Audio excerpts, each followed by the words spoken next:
Hello students, आज के video में हम डिक्री के बारे में स्टडी करेंगे। जहाँ तक डिक्री का सवाल है उसकी डेफिनेशन सेक्शन 2 के subsection number 2 of civil procedure code में दी गई है। डेफिनेशन अपने आप में बिल्कुल क्लियर है, लेकिन उसके बावजूद भी हम उसे बिल्कुल सिंपल मैनर में समझने की कोशिश करते हैं।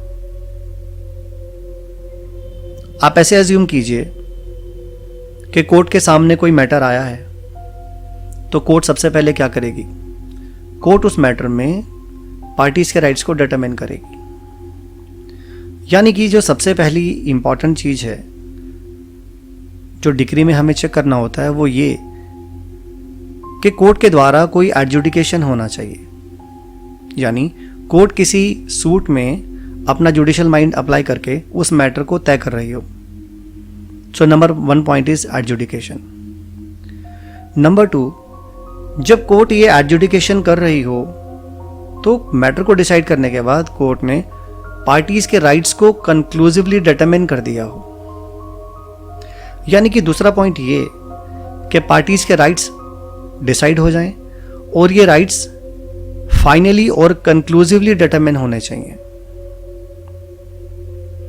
और फोर्थ पॉइंट ये है कि अगर कोई भी राइट कोर्ट ने डिटरमाइन किया है उसको अपने डिसीजन के फॉर्म में, उसको अपने एक फॉर्मल एक्सप्रेशन की फॉर्म में कोर्ट एक्सप्रेस करेगी।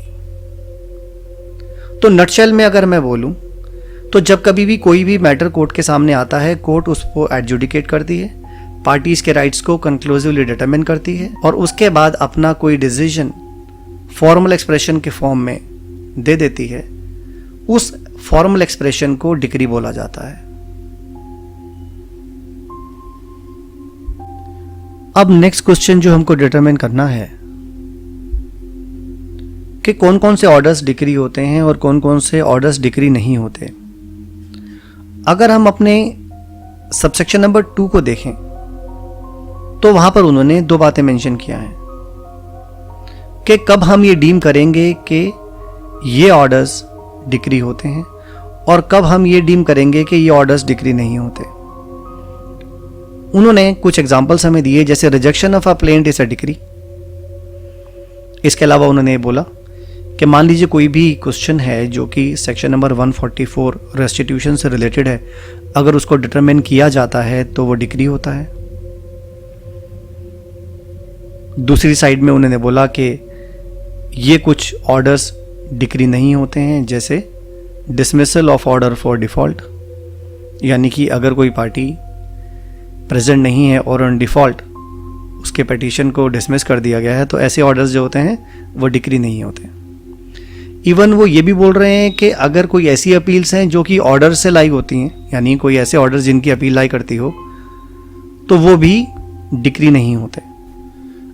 अब एक बहुत ही इंपॉर्टेंट क्वेश्चन जो हमारे सामने अराइज होता है वो ये कि हमारे सेक्शन 2 के सबसेक्शन नंबर 2 में जो डेफिनेशन डिक्री में दिया है और उस डेफिनेशन में उन्होंने ये बताया कि ये ऑर्डर्स डिक्री होते हैं और ये ऑर्डर्स डिक्री नहीं होते, क्या इनके अलावा भी हमारे पास कोई ऐसे ऑर्डर्स हैं जो कि डिक्री हो सकते हैं या डिक्री नहीं हो सकते?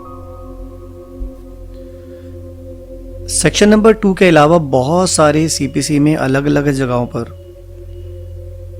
अलग अलग एग्जाम्पल्स हैं जहां पर हम इस बात को पिन पॉइंट कर सकते हैं कि कुछ ऑर्डर्स ऐसे हैं जो कि डिक्री नहीं होते हैं और कुछ ऑर्डर्स ऐसे होते हैं जो कि डिक्री होते हैं। आप लोगों के इजी रेफरेंस के लिए मैं कुछ पॉइंट्स आपको बताना चाहूँगा, आप उनको याद रखिएगा ताकि एग्जामिनेशन हॉल में, स्पेशली प्री एग्जामिनेशन में आप लोगों को प्रॉब्लम ना आए। अभी मैं वो ऑर्डर्स आपको बता रहा हूं जो कि डिक्री होते हैं। तो पॉइंट नंबर 1 में रिजेक्शन ऑफ प्लेंट, ये डिक्री होता है। Rejection of memorandum of appeal, ये भी डिक्री होता है। इसके अलावा an order of abatement of suit, यानी कि जहां पर कोई भी सूट अबेट हो जाते हैं और कोर्ट उस अबेटमेंट का ऑर्डर पास करती है, तो इसको भी हम डिक्री बोलते हैं। इसके अलावा जहां पर डिक्री को मॉडिफाई किया जाता है, अगर डिक्री मॉडिफाई की गई है तो डिक्री का मॉडिफिकेशन भी डिक्री कहलाता है। इसके अलावा अगर मान लीजिए कोर्ट ने कोई ऑर्डर पास किया है जिसमें एक्स पार्टी डिक्री को सेट असाइड कर दिया जाता है, तो ऐसा ऑर्डर भी डिक्री कहलाता है।